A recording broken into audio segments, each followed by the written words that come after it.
আমাকে কৃপা করে ভগবানের চরণ দিল, তখন এই গাছটা আশীর্বাদ করে। সাধু মানে কি? সর্বসুন্দর। সাধু মানে কি? পবিত্রতা। সাদা সাদা জিনিসের গায়ে যেমন যেমন তোমার ময়লা পড়লে বোঝা যায়, সাধু হলো সাদা।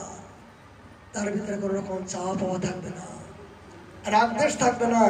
সবাইকে দেবার জন্য তাদের অবগমন, সবাইকে কৃপা করার জন্য তাদের আগমন। দেবার বিনিময়ে চাইবে না। বলে কেন বাবা, আমি তোমাকে দীক্ষা দিলাম, মন্ত্র দিলাম, তো আমাকে দক্ষিণা দাও, 10,000 টাকা দক্ষিণা দাও। যে গুরুদেব, যে সাধু ভক্তি দেবার বিনিময়ে যদি কেউ বলে যে আমাকে দাও, তাহলে মনে করতে হবে এর ভিতরে কোনো কুভাবনা, কুচিন্তা আছে। কি দিতে পারো সাধুকে? তুমি কি দিতে পারো? সাধু তো না চাইতে সবকিছু পেয়েছে। সাধু তো মনে মনে চিন্তা করলে ভক্তি মুক্তি লক্ষ্মী দেবী পর্যন্ত পাবে। শুধু আমাকে বলছিল না, এটা খুদের নাড়ই দিয়েছিল, তো 2 বার দেবার পরে লক্ষ্মী দেবী বলে, প্রভু তুমি যে 2 বার খুদের নাড়ু খেয়েছো, এইবার যদি খাও তাহলে আমি এই ঋণ শোধ করতে পারবো না। কেন? এই জন্য লক্ষ্মী দেবী বৃন্দাবনে এখনো দাসত্ব করছে। সেই সুদামার দাসত্ব করার জন্য লক্ষ্মী দেবী বৃন্দাবনে দাসত্ব করছে। কেন? এখানে কেউ অভুক্ত থাকে না, কেউ ক্ষুধার্ত থাকে না। কেউ মনে করা মাত্রই লক্ষ্মী দেবী স্বয়ং তোমার সামনে হাজির হয়। বলতে পারো বুকে হাতে অভাব বলে কোনো কিছু আছে? কেউ ক্ষুধার্ত আছে? কেন? লক্ষ্মী দেবী এখানে বিরাজ করছেন। কেন? রাধারানীর একটা চরণ থেকে কোটি কোটি লক্ষ্মীর শুধু জন্ম হয়। সে লক্ষ্মী এখানে অপেক্ষা করছে, খালি মনে মনে চাইলে হবে। সাধুরা তো মনে মনে ইচ্ছা করলে হয়। যেমন রঘুনাথ দাস গোস্বামী এই রাধাকুণ্ডে, উনি রাধাকুণ্ডে যখন ছিল তখন পাকা ছিল না, কাঁচা ছিল। একজন ব্রজবাসী ভাইয়া ওই জল নিতে গিয়ে হঠাৎ করে উপর থেকে পা স্লিপ করে কুণ্ডে পড়ে গেছে কলস নিয়ে। তখন রঘুনাথ দাস গোস্বামী দিল, ব্রজবাসীদের কষ্ট হচ্ছে, যদি রাধাকুণ্ড যেটা পাকা হতো, রাধাকুণ্ডে পাকা হতো, তাহলে ব্রজবাসীদের কষ্ট হতো না। এই মনে মনে যে পাকা হতো, মনে মনে ইচ্ছা করেছে। এদিকে একজন শেঠ, একজন ওই বদ্রীনাথের সেবার জন্য সোনা দানা বিভিন্ন প্রকার দেবার জন্য একজন শেঠ যাচ্ছিল। ভগবান সামনে দাঁড়িয়ে বলে, এই তুই কোথায় যাচ্ছিস? প্রভু বদ্রীনাথ। কেন? বলে আমার প্রভুর সোনা দানা দেবার জন্য। বলে তোর প্রভুর দেবার দরকার নেই, আমি তোর বদ্রীনাথ, আমি তোর বদ্রীনাথ, দেখ আমার স্বরূপ। বলে প্রভু উপায় কি? আরে এই সোনা দানাগুলো আমাকে দেবার দরকার নেই। কোথায়? বৃন্দাবনে যা নিঃস্ব রিক্ত ত্যাগী রঘুনাথ দাস গোস্বামী গাছের নিচে ভজন করছে, তার কিছু অর্থের দরকার, যা সেখানে যা। দেখেছেন? কেন মনে মনে করলো যেটা রাধাকুণ্ডটা যেটা পাকা হতো। আর ভগবান বদ্রীনাথ থেকে ভক্তের মাধ্যম দিয়ে সেই ছেড়ে সোনা দানা নিয়ে এসে বলছে, রঘুনাথকে রঘুনাথকে। তখন জঙ্গল ছিল খুব, তাহলে বাস্তব কথা বলছি, রাধাকুণ্ডের কথা বলছি। রঘুনাথকে, রঘুনাথের বলছে, ও আমার নাম তো কেউ জানে না জঙ্গলের মধ্যে দিয়ে। হঠাৎ বলছে, বাবা আমি গায়ে ছেঁড়া কাপড়। বলছে ছেঁড়া কাপড় পরাই এত সোনা দানা কেমন করে দেবো, কোথায় রাখবে? বলছে বাবা স্বয়ং বদ্রীনাথ আদেশ করছে এই সোনা দানাগুলো তোমার দেবার জন্য। ও তখন মনে হলো, কত রকম আমার মতো নিকৃষ্ট রাজার জমিদারি ত্যাগ 20 লক্ষ টাকা জমিদারি ছিল যে রঘুনাথে, আর অস্পরে সুন্দরী রমণী ত্যাগ করে আজকে রাধারানী কৃপা পাবার জন্য আসলাম। আর এখনো পর্যন্ত আমি বিষয় চিন্তা করলাম।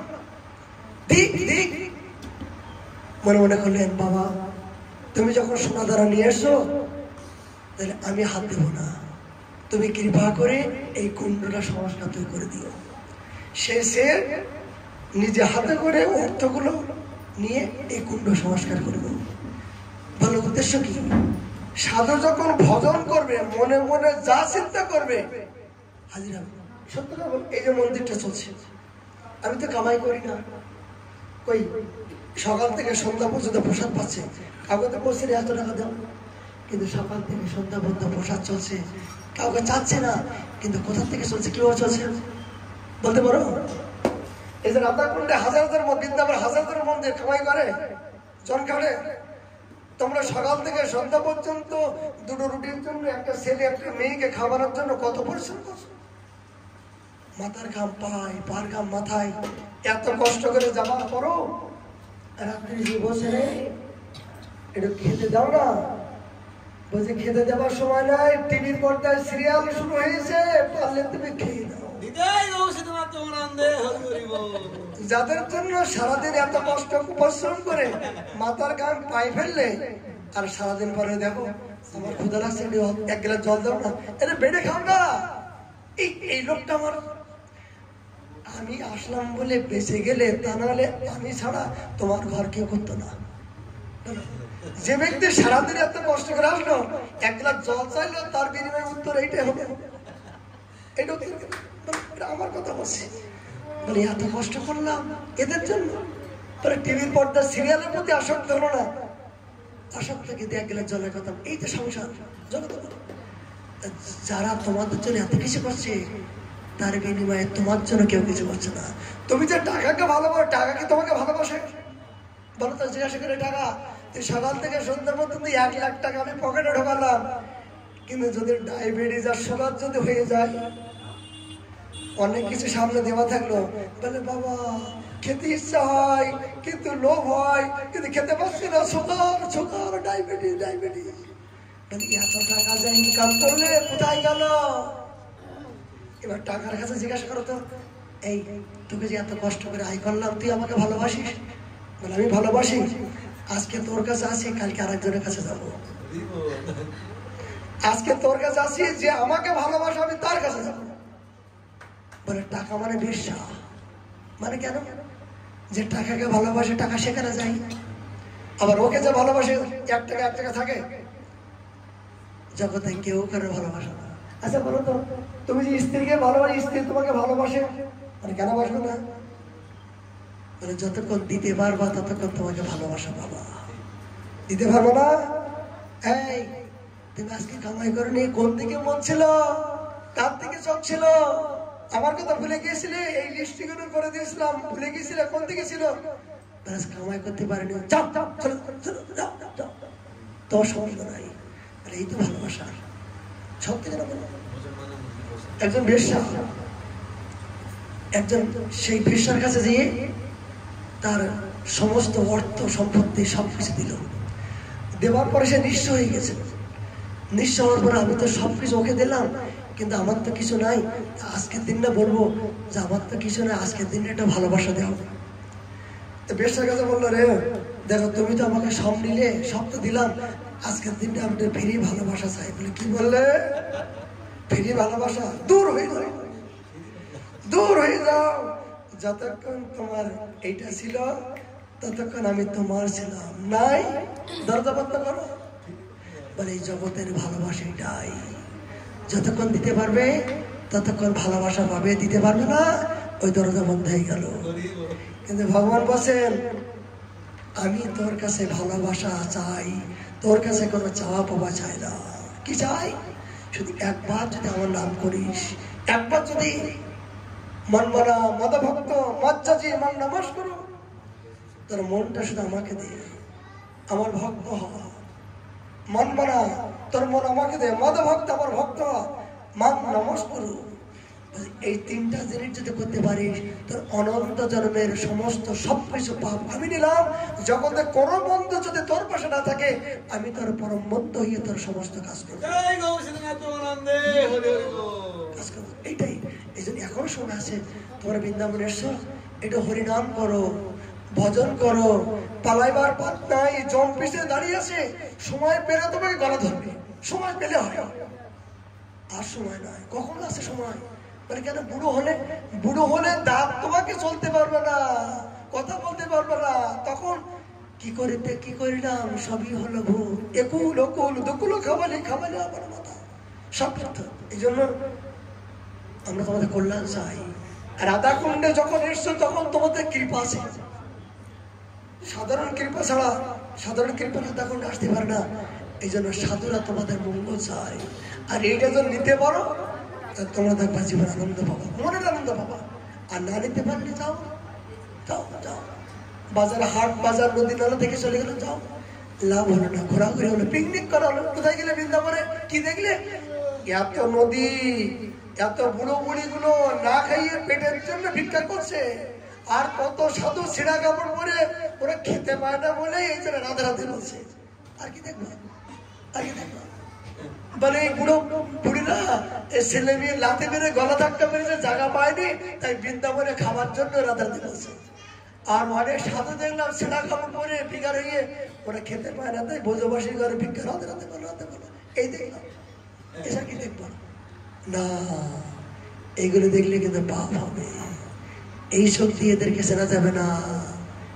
বলতো একজন রাজা, তিনি এত টাকা অর্থ আছে, তিনি কি একবার রাধা বলছে? রাধা বলছে কেন? একবার রাধা নাম বললে কি হবে জানো? একবার রাধা নাম বললে ভগবান শ্রীকৃষ্ণ বলছেন, আমি যেখানে যে প্রান্ত থাকি না কেন, আমি বাঘের মতন এসে আমি ঘোরাঘুরি করি। কেন? এই রাধা উচ্চারণ করলে কেন? ধারা কখন উচ্চারণ করবে? আমার শ্রীমতী রাধা, রাধা এই নামটা কখন উচ্চারণ করবে, এই জন্য আমি অপেক্ষা করি। এত বড় নামে মহিমা। এই রাধা নামটা কেবল বৃন্দাবনে আছে, অন্য জায়গায় নাই। কেন? রাধারানীর মতন করুণাময়ী কৃপাময়ী জগতে আর বিশ্ব ব্রহ্মাণ্ড নেই। বলতো সত্যি করে বলতো, এখানে প্রসাদ করতে গেলে কোনো টাকার দরকার নাই। কোনো মন্দিরে লেখা আছে যে সকালবেলা বাঁচবো এত টাকা, এক প্লেট প্রসাদ পেতে গেলে এত টাকা লেখা আছে? দক্ষিণা দিতে হবে, দক্ষিণা দর্শন করতে পারবে না? পারবে না। কেন? এখানে বসলি পোষা। তুমি বিপদে পড়লে কেউ না কেউ রাধারানী কারোর মাধ্যম দিয়ে দাঁড়াচ্ছেন। কেন? মহাপুরুষ সনাতন বললেন, সনাতন বৃন্দাবনে যারা নিঃস্ব রিক্ত হয়ে যাবে তাদেরকে তুমি রক্ষা করো। তাদের রক্ষা করছে তাই, করছে তাই। একজন একজন বৃন্দাবনে আসছেন, বৃন্দাবনে এসে বলছে যে বৃন্দাবনে নাকি অভুক্ত থাকে না, আমি না খেয়ে থাকবো, আমি না খেয়ে থাকবো। দেখি বৃন্দাবনে কেমন আমাকে খেতে দেয়। থাকো। 3 দিন ব্যক্তি না খেয়ে থাকলো, কেউ তাকে দিচ্ছে না। আর মনে মনে করছে কি জানেন তো, 30টা টাকা আছে, 3 দিন পরে যদি কেউ না দেয় আমি কিনে খাবো। 3 দিন পরে যদি আমাকে কেউ না দেয় আমি কিনে খাবো। ভগবান বললেন আমার নামের তো কলঙ্ক করবে। ভগবান ডাকাতির উদ্ধারণকে গেলেন, ডাকাতির উদ্ধারণ করে। আরে তুই 3 দিন খাস না কেন? তাহলে কেন? বৃন্দাবনে শুনলাম সবাই খেতে দেয়, কিন্তু আমি 3 দিন না খেয়ে থাকলাম, কি আমাকে খেতেই দিল না। বলে খেতে দেবো, তোর কাছে কত টাকা আছে বলতো? বলে 30 টাকা। মনে মনে কি করছিলি? আমি 3 দিন পরে কিনে খাবো বলছিলি? বলে হ্যাঁ বলছিলাম। বলে আমি 3 দিন পরে কিনে খাবো, এই কথাগুলো টাকাগুলো ফেলে দে, এই টাকাগুলো ফেলে দে, দেখবি কেউ না কেউ তোর পাশে এসে দাঁড়াবে। কেন?